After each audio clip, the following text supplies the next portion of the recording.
Taxi drivers are terrified of this. Woman, scary. The dashboard clock glared 1:17 a.m. Another slow night. Maria would be asleep, probably dreaming of something better than this life. Something better than me.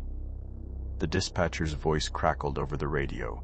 Taxi 27, you available for a pickup at the Greyhound station? Affirmative, I grumbled, adjusting the rearview mirror. Another long haul, probably someone headed out of town, running from something. Like everyone else. The Greyhound station was a hive of desperation at that hour. Fluorescent lights buzzed above weary travelers slumped in plastic chairs, their faces etched with exhaustion and regret. I scanned the crowd, looking for my fare. Then I saw her. She stood apart from the others, bathed in the sickly yellow glow. Tall, maybe 5'10", wearing a long, dark coat that swallowed her whole. Her face was obscured by the shadows of the station awning. But it was her posture, the way she stood, unnaturally still, that sent a shiver down my spine. I almost didn't want to pick her up. Call it a gut feeling, a premonition. I've learned to trust those feelings over 20 years of driving this beat. But Maria's voice echoed in my head. Another shift like this, Ben, and we're not going to make rent.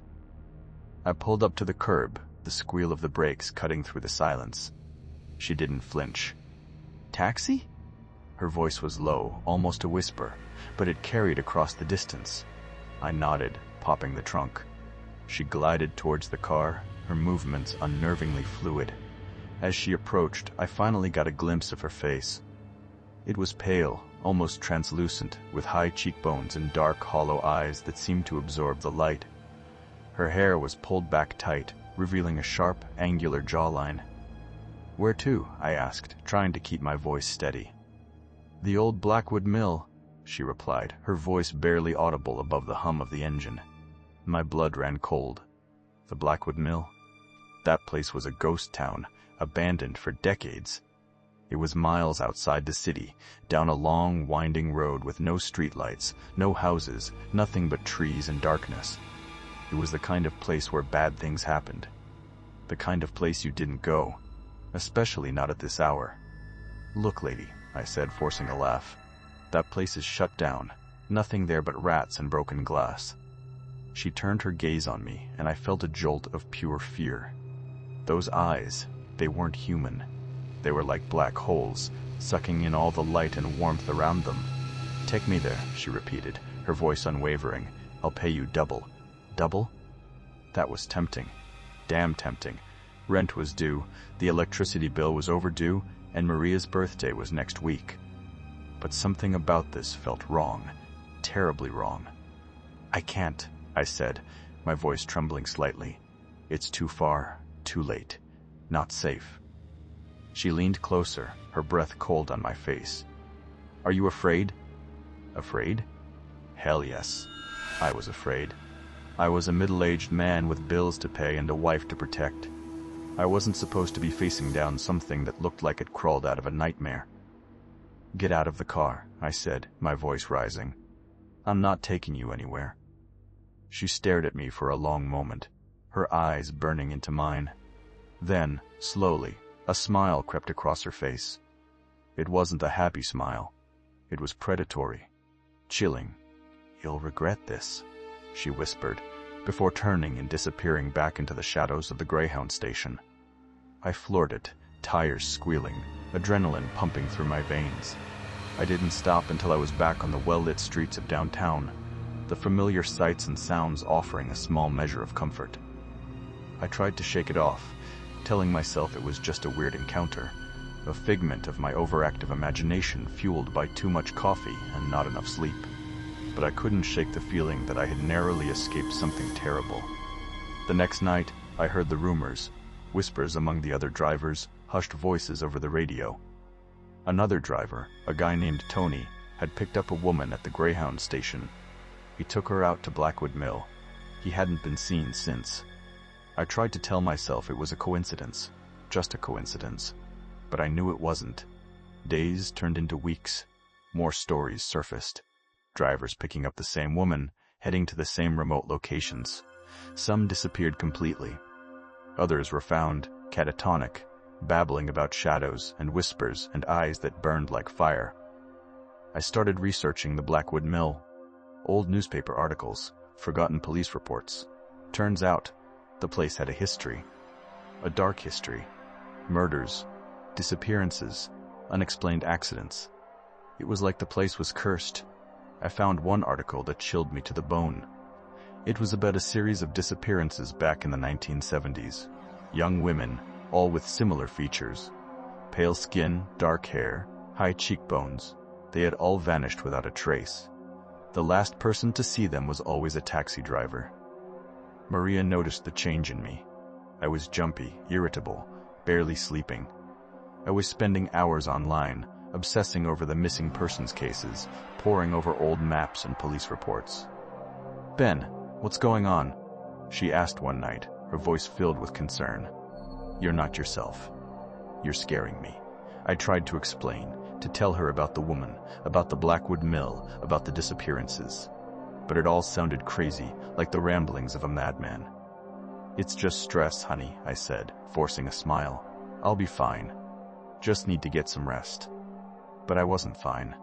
I was terrified. One night, Detective Harding, a weary-looking cop with a permanent 5 o'clock shadow, showed up at my apartment. He was investigating Tony's disappearance. He had heard about my encounter with the woman at the Greyhound station. "So you saw this woman," he said, his voice flat and professional, "and she asked you to take her to the Blackwood Mill." I nodded, my throat tight. "And you refused?" "Yes, sir." He studied me for a long moment, his eyes narrowing. "You think she's connected to Tony's disappearance?"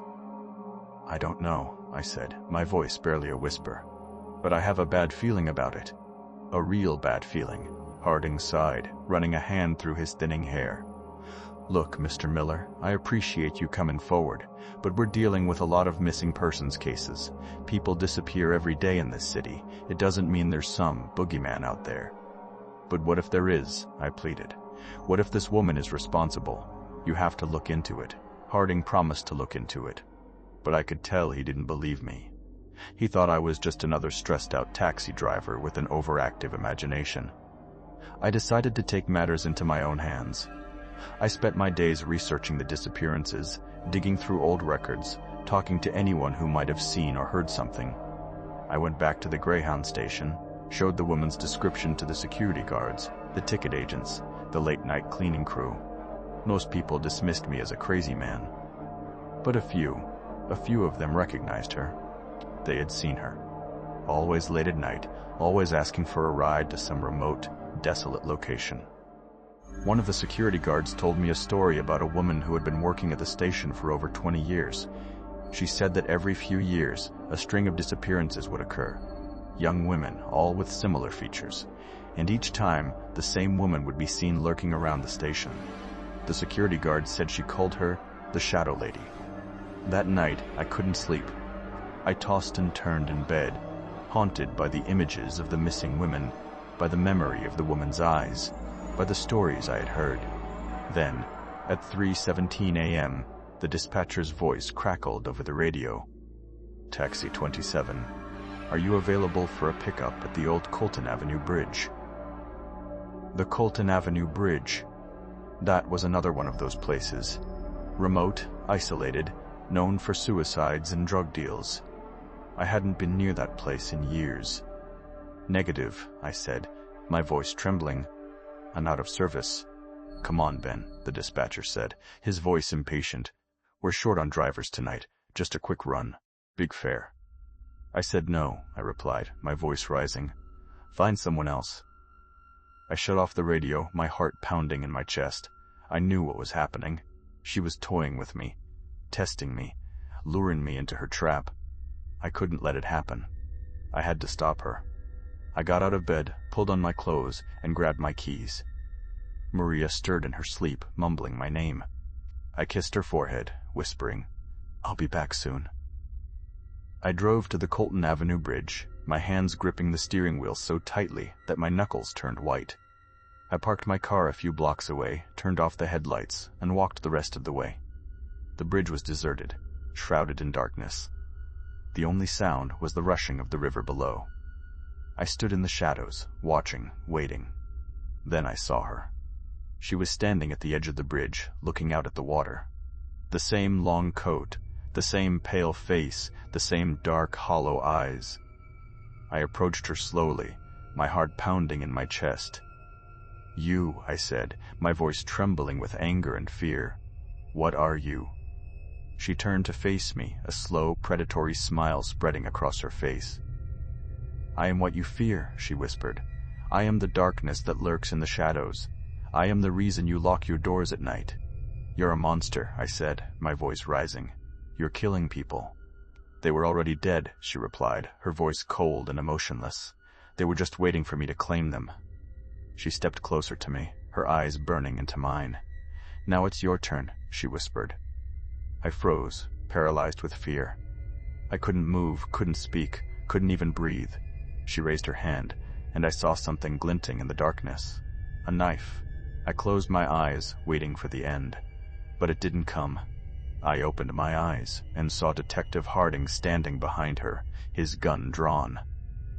"Step away from him," Harding said, his voice firm and unwavering. The woman turned to face Harding, her eyes filled with rage. "You can't stop me," she hissed. "I am beyond your comprehension." "Maybe," Harding said, "but I can put a bullet in your brain."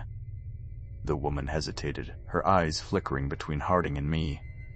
Then, with a speed that defied belief, she lunged at Harding, the knife flashing in the moonlight. Harding fired his gun. The woman screamed, a high-pitched, unearthly sound that echoed across the river. She stumbled backwards, clutching her chest. Then she vanished. Just like that. Gone. Harding and I stood there, staring at the empty space where she had been. "What the hell was that?" I asked, my voice trembling. Harding didn't answer. He just stood there, his face pale and shaken. We searched the area for hours, but we found nothing. No body, no knife, no sign that she had ever been there. The police launched a full-scale investigation, but they found nothing to link the woman to the disappearances. No physical evidence, no witnesses, nothing. Eventually, the case went cold. The disappearances stopped, but the fear remained. I quit my job as a taxi driver. I couldn't face the night shift anymore.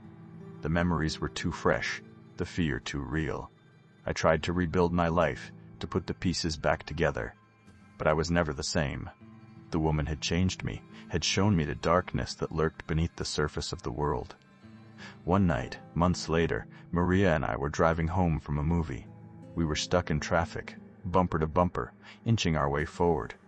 I glanced at the car next to us, a dark sedan with tinted windows, and I saw her. She was sitting in the passenger seat, her face pale, her eyes dark and hollow. She was looking directly at me. I froze, unable to speak, unable to breathe.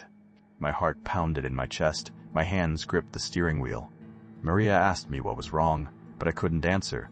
I could only stare in horror as the woman smiled, a slow, predatory smile that chilled me to the bone. The traffic started to move. The dark sedan pulled away, disappearing into the night. I knew then that she was still out there, that she would always be out there, waiting in the shadows, preying on the vulnerable, feeding on fear. And I knew that I would never truly be safe.